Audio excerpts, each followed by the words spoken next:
Welcome back, I'm Kim Bailey, and this is Floral Art Review. This week we are looking at a design with the title Yellow and One Other Colour. And what you need to be very mindful of when you see a title like this is whether you are allowed to have foliage in the design in addition to the one other colour that you choose to use. So for this competition we were allowed to, but in other competitions I've had it where you can't, if you're going to use foliage, then green has to be your other colour. So you could only choose one major colour, and then green, if you're using foliage, would be the other colour. But for this competition, as I said, we were allowed to have a minimal amount of foliage that didn't count as the other colour in the design. So what I've done here is I've chosen yellow as the main colour, obviously, because that's what they asked for. But I've used yellow as the base to continue the colour through the design and to differentiate it from the staging table.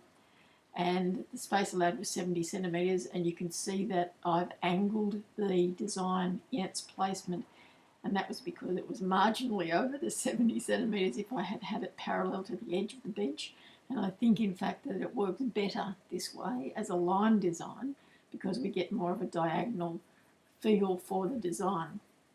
So I've used the daffodils because that was the time of year it was.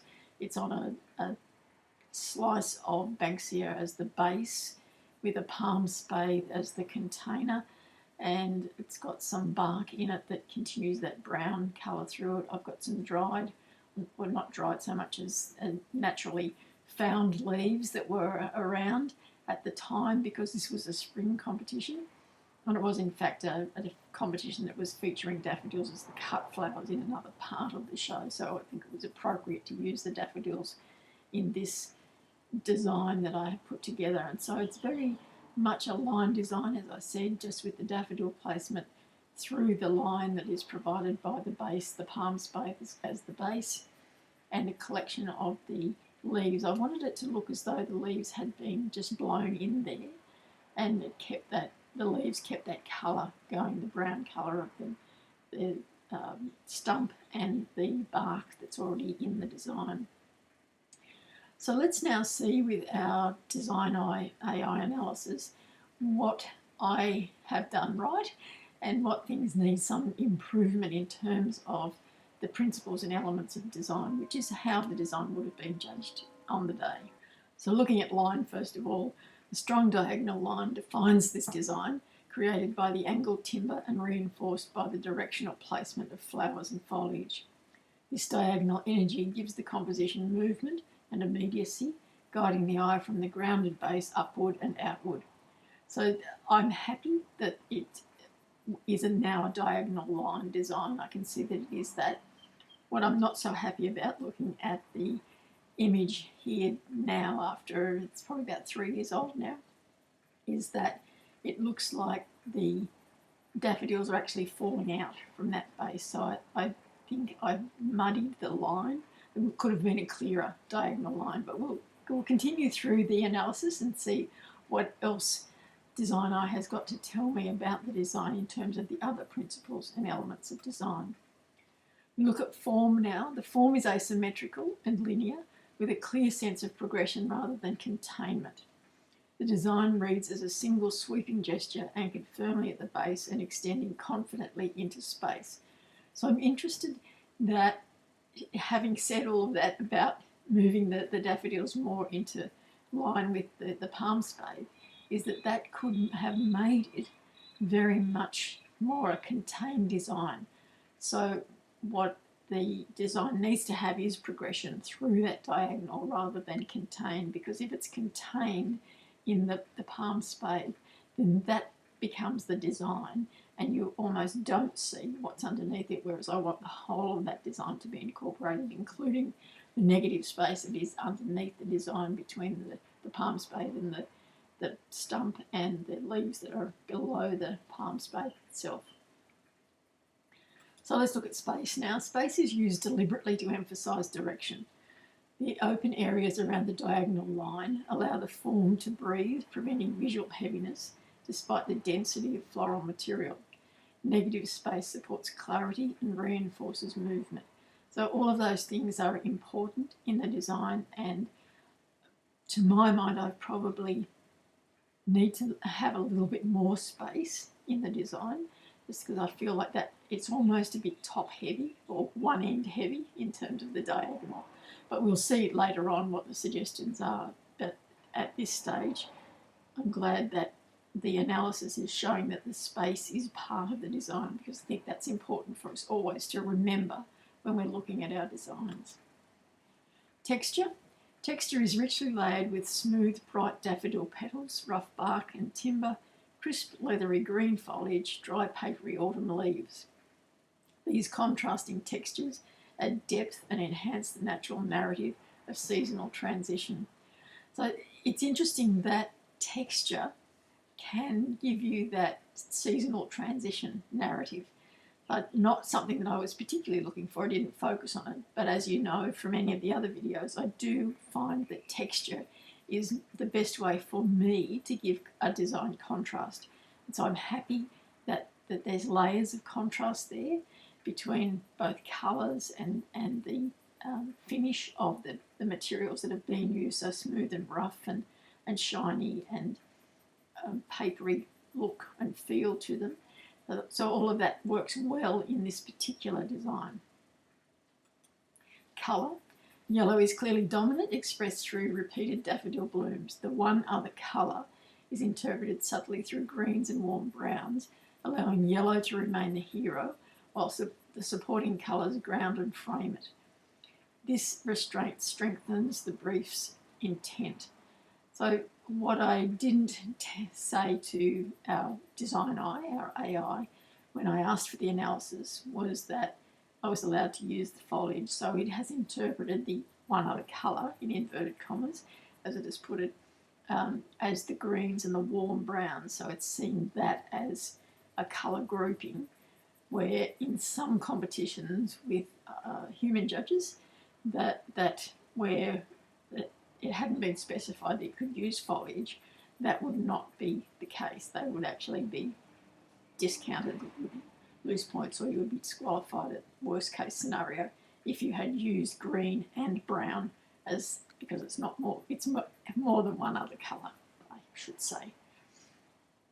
So value and tone. Bright yellow provides high value contrast against darker bark and muted foliage. This tonal variation ensures the flowers remain visually prominent while still integrated into the whole. And I think that that's a good thing. What I think also when you look at that image is that you do see the yellow, that bright dominant yellow, repeated in that base. So I think that was the right choice, to have the yellow as the base. Right, I could have had the brown and it would have just sort of softly disappeared, and then that would have been okay. But I think the yellow lifts it in terms of making it a complete design. So you actually look underneath the palm spathe, you look at the stump and you look at the browns that are around that yellow at the base, and you understand that that is all part of the design. And so you have that negative space that comes into it as well. Pattern. Pattern emerges through the repetition of flower heads along the diagonal line. This repetition creates rhythm and reinforces directional flow. So the pattern is the placement of the daffodil flowers.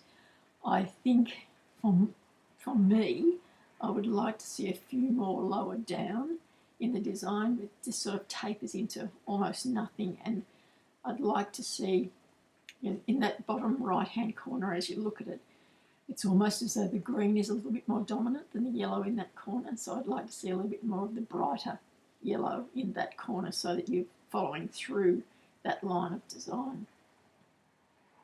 Balance. The design achieves asymmetrical balance. The visual weight of the flowers is countered by the solidity of the timber base and angled branch, resulting in stability despite the strong directional thrust. So this is the concern I expressed very early on in the video about the top of it looking a little bit too heavy visually, and what the analysis is saying is that that's balanced by the heaviness of the stump underneath the palm spathe there, and that you still get the directional thrust. I'm not convinced. I would like to see it a little bit less dense, less massed at that top side, and perhaps bring the colour through a bit better than has been done in this particular design. Dominance and focal area. Dominance is clearly established through the yellow floral mass, which draws the eye immediately. The flowers act as both focal point and unifying element. That's true, that is the focal point, and that's what I wanted it to be, but I think that it would be unified as a design more, once again, if I had continued that line a little bit further down, or obviously further down, even if it was just single placements that brought the line all the way down to that bottom right-hand corner as you look at the image. Contrast. Contrast is evident in bright yellow versus earthy neutrals, soft petals versus rough timber, fresh blooms versus dry leaves. This contrast adds visual interest without overwhelming the competition. So just as I said for texture, the contrast, in terms of texture, that's where I look for my contrast, not so much in colour. And for this design, it could have been a contrast of colour because the other colour that I chose could have been one that contrasted very much with the yellow. So say I had used purple, that would have been, rather than texture, there would have been the dominant contrasting feature would have been the colour. What I do find interesting in this analysis is that one of the contrasts is the fresh flowers against the dried leaves, the autumn leaves. And that's not something that I consciously thought about, but it most definitely is a contrast, and it's obviously highlighted in this analysis. So rhythm and movement. Rhythm flows naturally along the diagonal with the placement of flowers creating a visual beat that carries the eye across the design. The movement feels energetic yet controlled.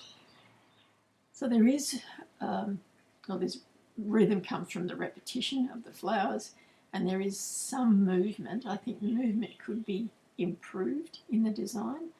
I just feel like that mass of flowers is a little bit too static for my way of thinking, but we will see at the end of the video what the suggestions are. Proportion. The proportion between floral material, timber structure and base is well resolved. The flowers do not overpower the mechanics, and the mechanics do not dominate the flowers. So the mechanics they're talking about there is the actual plant material framework that I've used, so the palm spathe and the stump underneath it. And that what it's suggesting is that they're all in proportion to one another, and that they're not, one is not overpowering the other, although I think that the dominance of that yellow colour, it's a very fine line to not have that be the dominant feature and to be out of proportion with the rest of the design. But I think the weighting of it visually in terms of that asymmetrical balance has helped me to keep that in control. Scale. The scale is appropriate for close viewing and judging. The design feels expansive without exceeding its physical boundaries.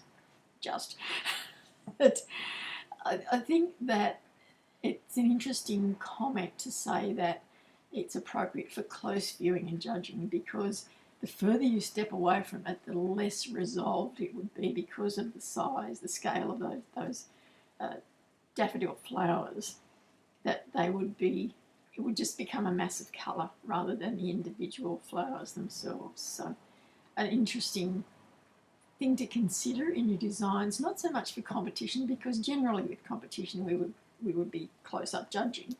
But if you perhaps were putting something together for a celebration, an event, or a foyer of a hotel or a reception area of a building, then you're going to design it on top of it, but you need to keep stepping away from it to see what it looks like from a distance, because you need your design to have that same sort of impact from a distance, and that draws people in to have a look at it in more detail.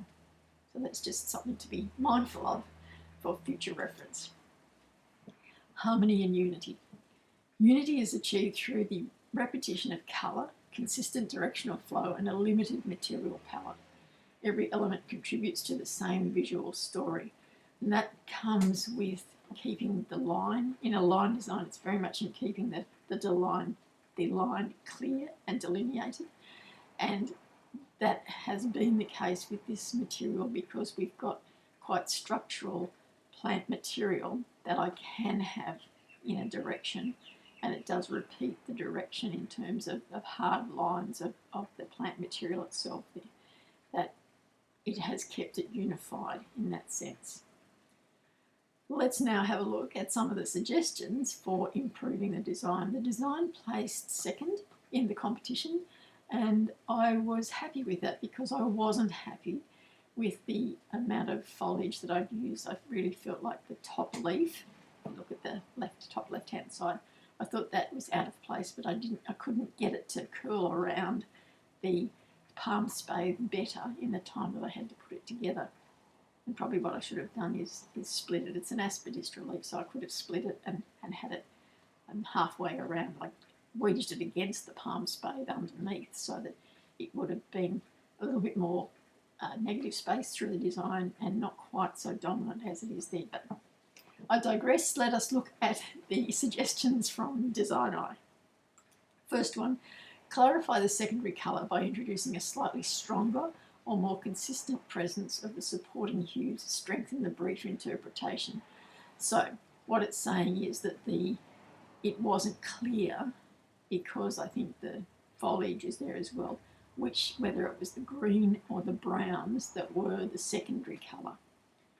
So what I needed to do was, as I said, is probably cut down that foliage to a real minimum, or not used it at all, because it detracts from the interpretation of being my decision was to have yellow and brown, and without the green there, without the foliage there, which it doesn't need, it would have really focused on the green and the brown contrast. Having said that, what you need to be mindful of, and what I would need to be mindful of in doing this, was that the stems of the daffodils are green. So if you're going to use, that counts as another colour, even though it's on the stem of your main colour. So they would have to be hidden, or they would have to be camouflaged in some way with the leaves, the brown leaves, or bark or something else, so that you couldn't see that green when you were doing the judging. On the other end of the scale, if I had used purple, for example, then once again I'd have to cover up the stems. So if I used green as the other colour, then I would be open to any kind of development of the green and yellow combination. But I would have to think very carefully about the container and the structure, and probably have a completely different design if I was going the green and the yellow. So a good suggestion, the right suggestion to make, that would have to take a lot more thought in terms of having this particular design and using the daffodils. Refine the leaf placement to avoid any elements that visually interrupt the diagonal flow. So exactly right. So I think that as I said, that top leaf is just, it goes in the other direction to the diagonal that's already been created by the palm spathe and by the daffodil placement. So that needs to be tucked around, or not there at all. And I'm inclined to thinking about not there at all, or used some grasses, and what I could have done is used some grasses that were in the brown or beigey tones, because that still comes into the brown palette, and given me that more direction, but given me another texture to have there. So another good suggestion with some alternative ideas within it. Number 3, enhance the depth by staggering flower placement slightly more along the line, creating a clearer foreground to background progression. And I'm nodding my head because that's exactly my feeling, is that I need a bit more staggering of those daffodil placements further down, so that there is that definite line that you follow up through into the mass that's at the top. I wouldn't have it as single placements all the way along, like not a thin narrow line, but just a development of the line. So start with the singles and then gradually add to the point where we've got a little bit of a mass, and then it tapers away again at the top, and I think that would improve the design. Number 4, simplify mechanics visibility so the timber structure reads more as an intentional part of design line than a support element. So the issue here is that I have this very clear diagonal line, and I've got a round base, the yellow base, and I've got a round timber stump underneath that. So what I need to do is make them more linear in terms of the diagonal line rather than circular placements. Because even though we've got circular centres in the daffodils, they're not dominant enough to feel like the base and the stump are reflecting that part of the design. So I'd have to think about, and I have got, as you would have seen in some of the other designs, I've got some of those timber slices that are cut on a slant, so they're more diagonal, even though they've got a rounded edge, they're more diagonal cut, so they're a longer cut, so that would have worked better. And then a more diagonal and perhaps reflecting the shape of the spade, so more like like you get the old Christmas decorations that are that sort of elongated oval in the yellow base placement, and that would be reflected in terms of the intentional line, but a softer line underneath, intentional line in the stump, but a softer diagonal, and then the palm spade and the placement. So moving up the design, you're getting more and more defined in that diagonal line. So another good suggestion, and one that would take a fair bit of thinking about and preparation to get the proportions right in terms of the design, but certainly one to consider it to make it a complete and whole design. So there we have our analysis and our suggestions for yellow and one other colour. I will remind you again that when you have a class title like this, you really need to read the schedule and find out whether your foliage is included or not. Think about, when you're thinking about your plant material that you're going to use, if it's got green stems, if it's got black centres in the flowers like gerberas or daisies, that might have to be your other colour. And be very careful about the choice of materials that you use in terms of their colour combinations, because often we'll think, oh, I'll use this particular flower, and then we don't think that in terms of the judging, they're going to look at the plant material and say, okay, well, this is your main colour, and you've got this other colour that is part of the plant material in your main colour, so that has to be repeated somewhere else, so that's your other colour. So just be very mindful of that when you see these class titles. As I said, that's our analysis for this week. If you would like your own designs analysed for whatever reason, whether it's pre-competition, post-competition, or just a practice run, all you need to do is go to the website and follow the instructions there. Within about 24 hours, you get back a report exactly like this that looks at your design and tells you, in terms of the principles and elements of design, the things that work in the design, and then it'll have a couple of suggestions of things you could think about to change the design or make it more aligned with those principles and elements of design. I will leave you for this week. Enjoy your floral art journey. I'm Kim Bailey, and this is Floral Art Review.